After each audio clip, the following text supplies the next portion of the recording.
सोना 22 साल की थी। उसके मोबाइल पर रोज एक मैसेज आता था।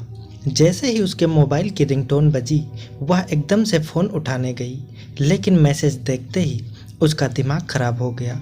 अब उस मैसेज भेजने वाले पर उसे बहुत ज़्यादा गुस्सा आ रहा था। पहले तो वह बहुत ज़्यादा गुस्सा करती थी, लेकिन फिर उसने इग्नोर करना स्टार्ट कर दिया, क्योंकि यह मैसेज तो अब रोज़ ही आता था और इसे 4 महीने हो गए थे जब यह मैसेज रोज़ उसके मोबाइल पर आता था। वह मैसेज ना चाहते हुए भी उसे पढ़ना पड़ता था। पहले दिन से लेकर अब तक उस शब्दों में कोई भी बदलाव नहीं आए थे। मैसेज में लिखा था कि 4 तारीख को तुम्हारी शादी किसी अपाहिज से होगी। वह मैसेज पढ़ने के बाद उसने मैसेज की रिंगटोन बदल दी और उस मैसेज पर एक नई रिंगटोन लगा दी, जिससे कि उसे पता चल जाए कि वह एक फिजूल का मैसेज आया है और वह एकदम से मोबाइल ना उठाए। जब वह काम से फ्री होकर नीचे आई, तब नौकरानी आंगन में बैठकर मज़े से टीवी देख रही थी। सोना को देखकर नौकरानी एकदम से सीधी हो गई और उसने टीवी बंद कर दिया और काम करने लगी। सोना का दिमाग पहले से ही मैसेज की वजह से बहुत ख़राब था और फिर नौकरानी को काम चोरी करते हुए देखा तो खड़े खड़े उस नौकरानी को घर से निकाल दिया। जबकि नौकरानी बस सोना से यही पूछ रही थी कि दीदी मेरी क्या गलती है, लेकिन सोना का दिमाग बहुत ज़्यादा ख़राब हुआ था तो उसने उसे यहाँ से जाने को कह दिया और फिर वह रोती हुई वहाँ से चली गई। और वह कुछ बोलते हुए वहाँ से गई थी, जैसे कि वह सोना को बद्दुआ दे रही हो। सच बात तो यह थी कि सोना को इन बद्दुआओं पर यकीन नहीं था, लेकिन जब नौकरानी को सोना ने बद्दुआ देते हुए देखा तो उस नौकरानी को जॉब से निकालने का ख्याल उसके दिमाग से निकल गया। फिर उसे लगा कि उसने सही किया, क्योंकि इतने टाइम तक सोना ने उसे एक अच्छी सैलरी के साथ रखा था और अब सोना ने उसे नौकरी से निकाला तो वह उसे बद्दुआ देने लगी। उसके जाने के बाद सोना भी घर से निकल गई। उसका दिल बहुत भारी हो रहा था और दिमाग पर पता नहीं कौन सी परेशानी थी। उसकी समझ में कोई भी बात नहीं आ रही थी। रास्ते में भी उसका मन बार बार भटक रहा था और इसी वजह से सोना ने अपने पीछे आती हुई गाड़ी को नहीं देखा और सामने से आते हुए एक आदमी को झटके से टक्कर मार दी। जैसे ही सोना ने ब्रेक लगाई, वह आदमी सड़क के किनारे जाकर गिरा और वहाँ काफ़ी लोग एक साथ जमा हो गए। यह देखकर सोना के हाथ पैर ठंडे हो रहे थे, क्योंकि बैठे बिठाए उसने बेकार में एक मुसीबत अपने सर डाल ली थी और अब इस परेशानी को भुगतने के लिए वह बाहर निकली।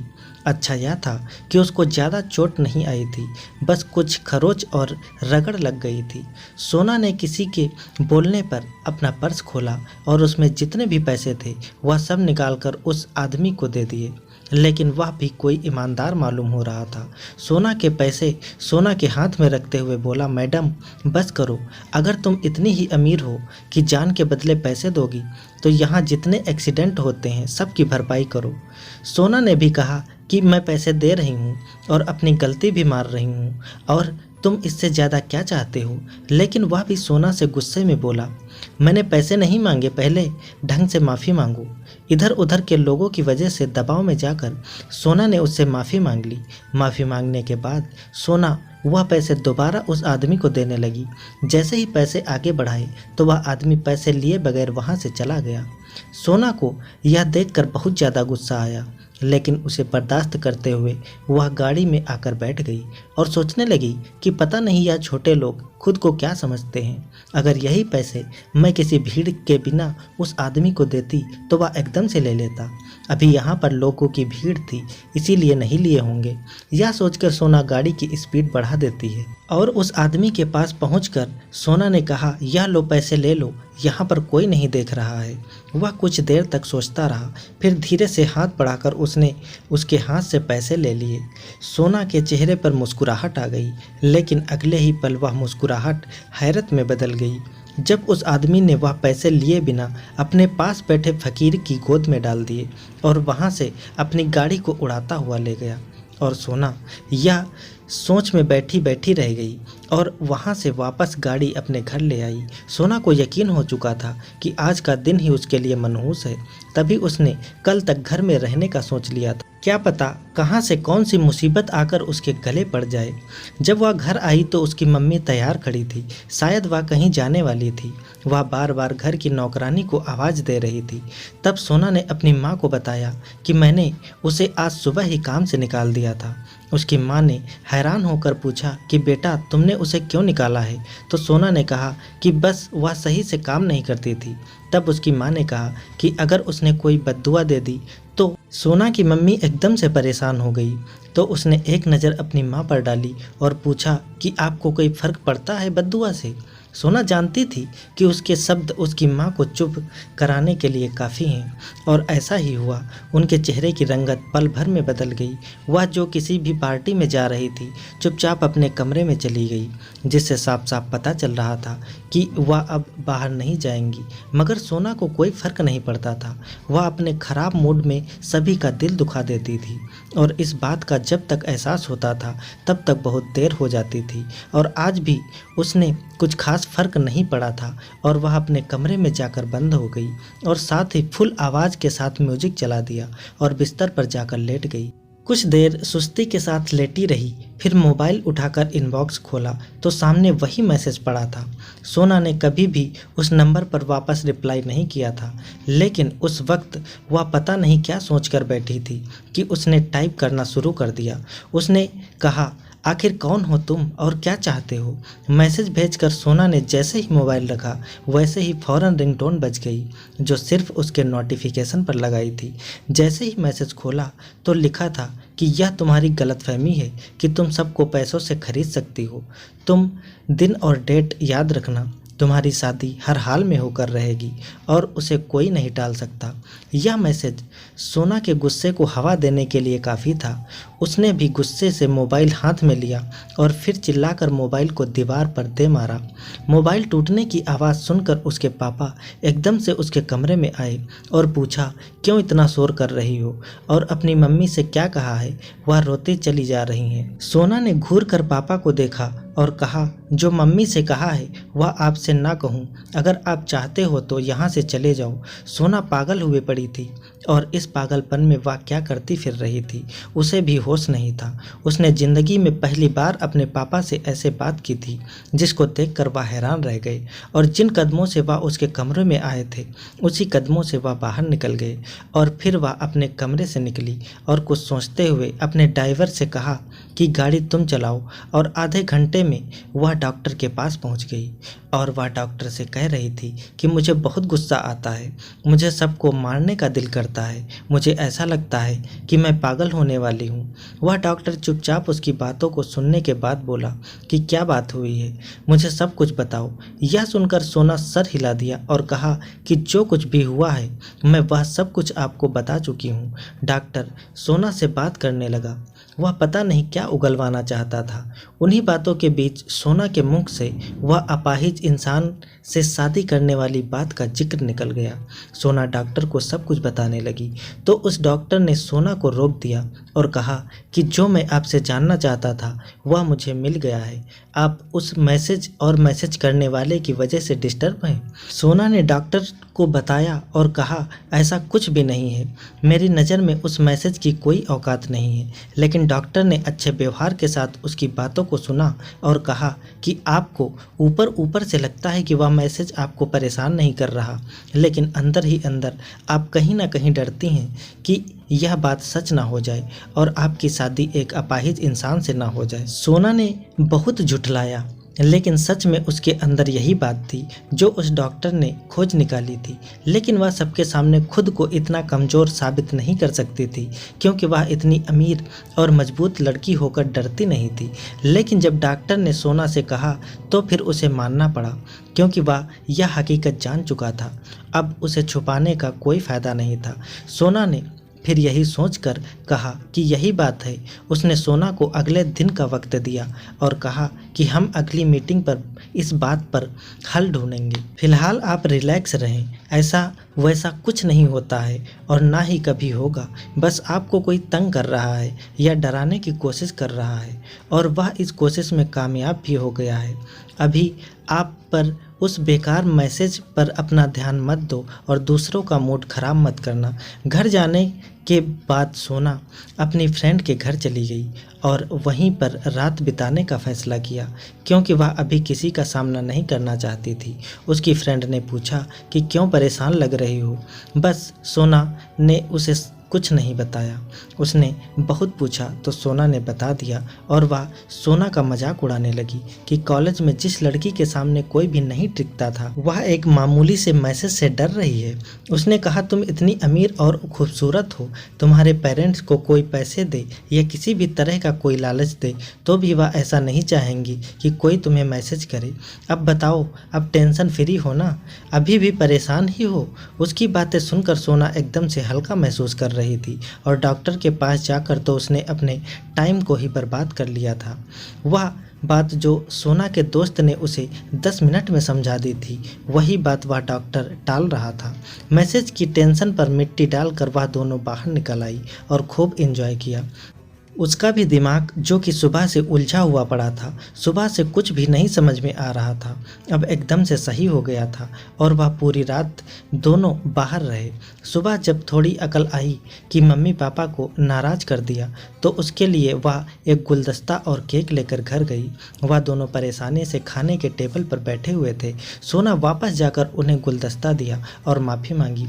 तब जाकर उनकी परेशानी खत्म हुई और चेहरे पर एकदम से खुशी आ गई। सोना को बहुत ज़्यादा अफसोस हुआ कि अपने ख़राब मूड में मैं उन लोगों को क्यों भला बुरा कहा, जबकि यही लोग मेरा साथ देते हैं और मेरे अपने हैं। सोना के पापा अभी चले गए तो वह मम्मी से दोबारा माफ़ी मांगने लगी। इस पर वह धीरे से बोली कि जानती हो, कल मुझे एक बात का शिद्दत से एहसास हुआ। यह सुनकर सोना चौंक गई और पूछा, किस बात का? इस पर उसकी माँ दुखी होकर कहने लगी कि तुम हमेशा फ़क्र से रहो, इसीलिए मैंने तुम्हें आज तक कुछ नहीं छिपाया। और इस बात पर मान करो कि बाहर वालों के बताने से पहले ही उसकी माँ ने उसे सब कुछ बता दिया है। सोना शर्मिंदा हो गई थी क्योंकि उनकी बात बिल्कुल सही थी। वह बोले जा रही थी कि तुम्हारे पापा ने मुझे पहले दिन से मना किया था कि अपने बच्चों को कोई भी सच बताने की ज़रूरत नहीं, लेकिन मैंने उनको मना किया। मुझे लगता था कि जब तुम्हें हकीकत पता चलेगी तो तुम मुझे से नफ़रत करने लगोगी, मगर तुमने तो मुझे मेरी ही नज़रों में गिरा दिया। वह सारा सच बचपन से मैं तुम्हें बताती आई थी और तुमने अपने गुस्से वाली शक्ल दिखाकर मुझे वह बद्दुआ के रूप में वापस कर दिया है। तब मुझे पता चला कि बद्दुआ क्या होती है। खैर, तुमने अब माफ़ी मांग ली है और मैं तुम्हें माफ़ कर चुकी हूँ। बात करते करते उसकी मम्मी एकदम से साइड हो गई, जबकि शर्मिंदगी की वजह से सोना का सर नहीं उठ रहा था। निगाहें मिलाकर बात करना तो बहुत दूर की बात थी। सोना अपनी माँ से दोबारा माफ़ी मांगने लगी तो उन्होंने उसे पहली बार में ही माफ़ कर दिया था, लेकिन सोना की अंतरात्मा बार बार कह रही थी कि अब वह बात नहीं रही। वह हल्के कदमों से अंदर आई तो आज फिर मोबाइल पर वही मैसेज था, जिसे देखकर उसने पूरी तरीके से इग्नोर किया, क्योंकि उसे सच में कुछ मैसेज से कोई फ़र्क नहीं पड़ रहा था। सोना कल से ही उस मैसेज से बहुत ज़्यादा दूर हो चुकी थी। फिर उसने वह मैसेज देखकर नंबर डिलीट कर दिया और उस नंबर को ब्लॉक कर दिया। अगले दिन नए नंबर से फिर से वही मैसेज आया, लेकिन सोना ने उस पर भी कोई रिस्पॉन्स नहीं दिया। पहले उसे मैसेज से डर लगता था तो वह उठकर तारीख देखती थी, मगर अब 6-7 दिन हो गए थे, लेकिन उसने कोई डेट नहीं देखी थी, क्योंकि वह समझ गई थी यह सब फेक है। बिना वजह कोई फ्री बैठा है और अपना वक्त गुजार रहा है। सोना किसी काम से बाहर गई तो वापस आते समय उसकी गाड़ी खराब हो गई थी। वह ड्राइवर को भी साथ लेकर नहीं गई थी। उसके मोबाइल की चार्जिंग भी खत्म हो चुकी थी और वह डाउन होकर बंद हो गया था। और सोना पर सुहागा यह था कि जहां उसकी गाड़ी खराब हुई थी वह बहुत ज़्यादा वीरान इलाका था। सोना तो शॉर्टकट लेकर जल्दी घर जाना चाह रही थी, लेकिन उसे वीरान जगह से गुजरना पड़ा। लेकिन उसे क्या पता था कि यहाँ पर गाड़ी खराब होगी। उसका घर शहर के एक कोने पर था और जहाँ पर वह गई थी वह शहर से काफ़ी दूर था, और यह सड़क जो उसके लिए शॉर्टकट थी यह उन दोनों के बिल्कुल बीच में पड़ती थी। यहाँ पर आना जाना बस शाम के 6 बजे तक ही होता था और दूर दूर तक कोई सवारी भी नहीं दिखाई दे रही थी। सोना परेशान हो गई और सोचा कि क्या किया जाए। इतनी दूर पैदल भी नहीं जाया जा सकता था। जब कुछ समझ में नहीं आया तो फिर वह जाकर गाड़ी में बैठ गई, क्योंकि जब तक कोई मदद नहीं करता या मदद करने नहीं आता तब तक तो वह यहीं पर फंसी हुई थी। यहीं पर बैठे बैठे उसे काफ़ी देर हो गई। वह परेशान होकर बाहर निकली और सोचा कि पैदल ही चला जाए, लेकिन शाम हो चुकी थी और शाम को कोई भी वहाँ से आता जाता दिखाई नहीं दे रहा था। जैसे ही वह गाड़ी से बाहर निकली, इस टाइम उसे दूर से एक बस आती हुई दिखाई दी। तब उसने शुक्रिया अदा किया कि कोई ना कोई हिसाब तो बन गया और वह सड़क के साइड में खड़े होकर हाथ हिलाने लगी। लेकिन गाड़ी को रोकने पर गाड़ी कुछ दूर जाकर रुकी। पहले तो उसे लगा कि यह गाड़ी नहीं रुकने वाली है, लेकिन जब कुछ दूर जाकर गाड़ी रुक गई तब उसे तसल्ली हुई और फिर उसने ड्राइवर से लिफ्ट मांगी। तो उसने सोना को बैठ जाने को बोला। सोना जल्दी से पीछे जाकर बैठ गई और बस चल पड़ी। और बैठकर जब उसने गहरी सांस ली और यात्रियों को देखा तो उसे बहुत हैरत हुई थी, क्योंकि उस गाड़ी में कुल 15 यात्री थे और 15 के 15 सभी अपाहिज थे। उन्हें देखकर सोना का दिल एकदम से घबराने लगा और उसे वह मैसेज जो फ़ोन पर आता था एकदम से याद आ गया।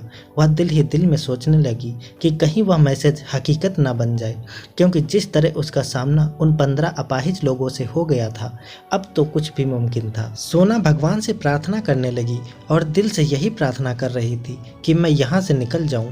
वह गाड़ी जैसे ही शहर पहुंची तो सोना ने ड्राइवर से कहा कि मुझे यहीं पर उतार दो। ड्राइवर ने गाड़ी रोकी और वह जल्दी से बस से उतर गई। बस आगे चली गई। सोना ने भगवान का धन्यवाद किया और कहा मैं बच गई, लेकिन वह बची तो नहीं थी। वह इधर उधर देखने लगी ताकि कोई दूसरा रिक्शा या गाड़ी आ सके और घर जा सके। जब एक ऑटो जाकर उसके सामने रुक गया और वह बिना कुछ पूछे और बताए उसमें बैठ गई। ऑटो वाले ने कह दिया कि चलो, लेकिन वह उलझन का शिकार तब हुई जब ऑटो वाला वहीं पर मुड़ गया जहां पर वह बस मुड़ी थी, क्योंकि सोना का घर तो उसकी उल्टी तरफ था। इससे पहले कि वह ऑटो वाले से कुछ पूछती कि तुम मुझे कहाँ लेकर जा रहे हो, वह एक बड़े से मैदान में सोना को ले गया। उसके चारों तरफ दीवारें थी और बाहर बहुत बड़ा सा गेट लगा हुआ था। वहीं पर टेंट लगाकर किसी की शादी का इंतजाम किया गया था। सोना ने इधर उधर देखा तो वहाँ पर सिर्फ वह बस ही दिखाई दे रही थी जिस पर सोना बैठकर आई थी और वही अपाहिज यात्री बस से नीचे उतर रहे थे। तभी सोना ऑटो रिक्शा वाले से बहस करने लगी। तभी एक आदमी सोना के मुंह पर हाथ रखकर वहाँ से कोने में ले गया। इस टेंट में ही एक कमरा बना हुआ था। सोना ने खुद को छुड़वाने की बहुत कोशिश की थी, लेकिन उसकी पकड़ बहुत ज़्यादा मजबूत थी। सोना तो हिल भी नहीं पा रही थी।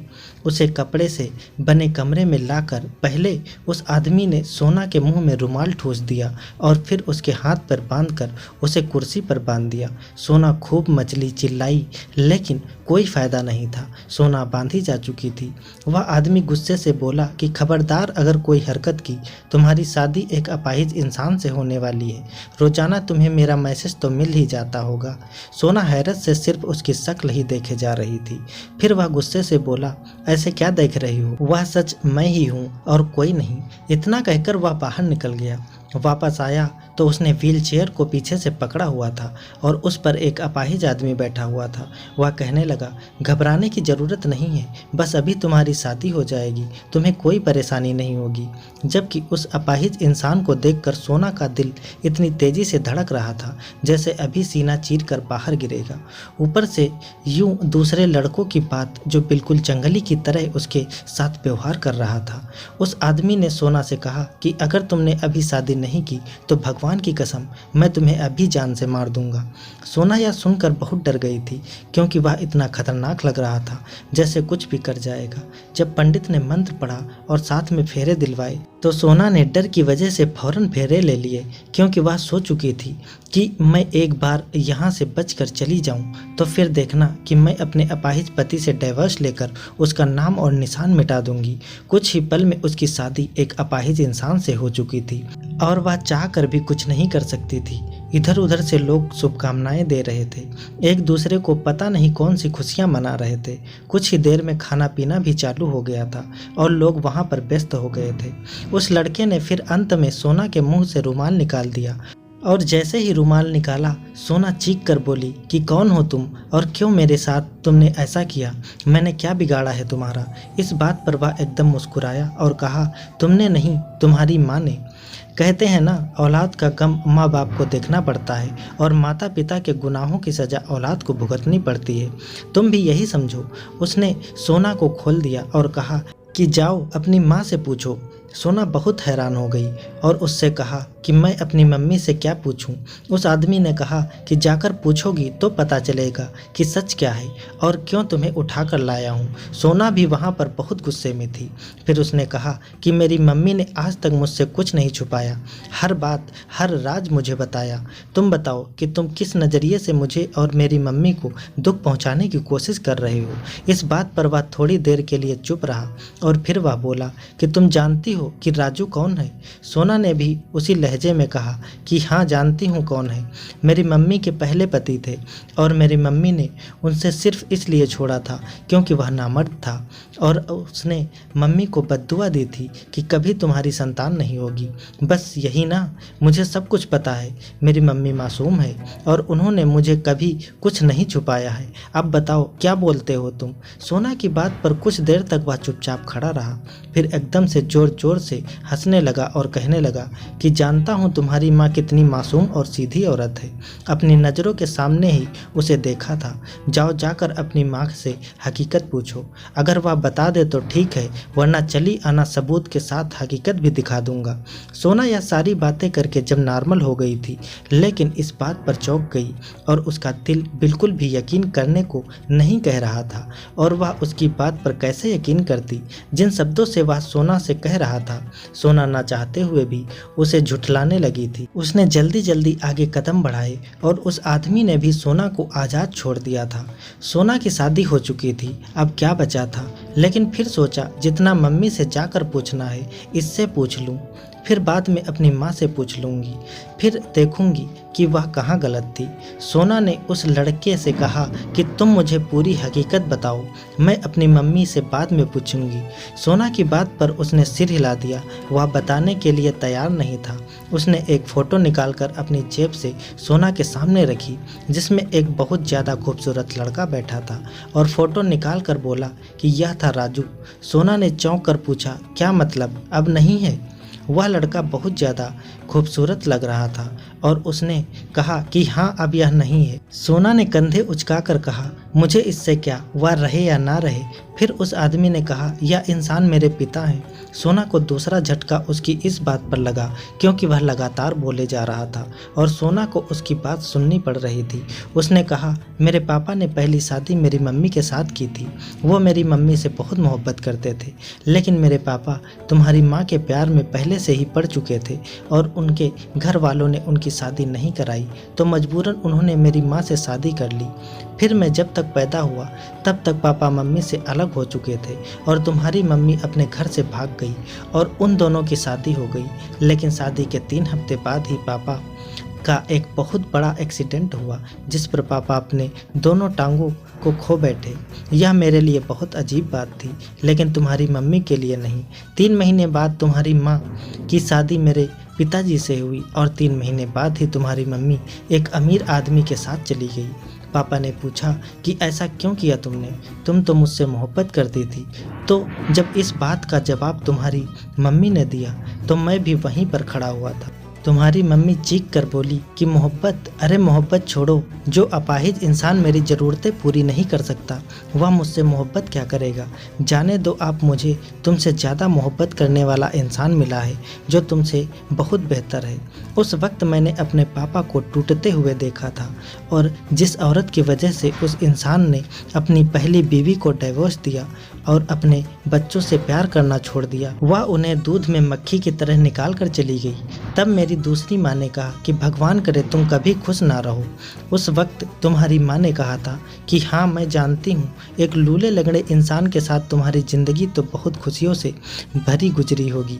उस वक्त मैंने यह तय कर लिया था कि अगर उस औरत की संतान होगी, चाहे वह बेटी हो या बेटा, मैं उसकी शादी किसी अपाहिज से ही कराऊंगा। और देखो आज मैंने किया हुआ वादा पूरा कर दिया मेरी बहन, तुम्हारी शादी एक अपाहिज लड़के से हुई है। और सबसे बड़ी बात कि तुम्हारे बाराती भी अपाहिज थे।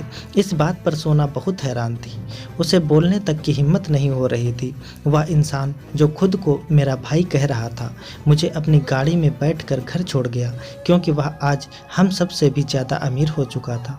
सोना ने अपनी मम्मी से जब यह सब कुछ पूछा तो वह चुप हो गई और यही बताया कि वह यह सब कुछ झूठ कह रहा है और यह एक फरेब और खेला हुआ खेल है। सोना अब उस घर से निकल आई थी और अपने अपाहिज पति के साथ एक छोटे से घर में रहती थी। बाहर के सारे काम वह खुद ही निपटाती थी और सोना अपनी हंसी खुशी ज़िंदगी गुजार रही है, जिसमें बेशक मोहब्बत नहीं है लेकिन इज्जत है। दोस्तों, कभी कभी किसी की बद्दुआ हमारे जीवन पर बहुत असर डालती है, इसलिए कभी भी किसी को परेशान नहीं करना चाहिए जिससे कि कोई हमें बद्दुआ के रूप में गलत शब्द बोल जाए। हमेशा हमें दूसरों के साथ अच्छा व्यवहार करना चाहिए। दोस्तों, उम्मीद करता हूँ हमारी कहानी आपको पसंद आई होगी। कहानी पसंद आई है तो वीडियो को लाइक करें, चैनल पर नए हैं तो चैनल को सब्सक्राइब करें ताकि अगली अपडेट सबसे पहले आपको मिले। धन्यवाद दोस्तों।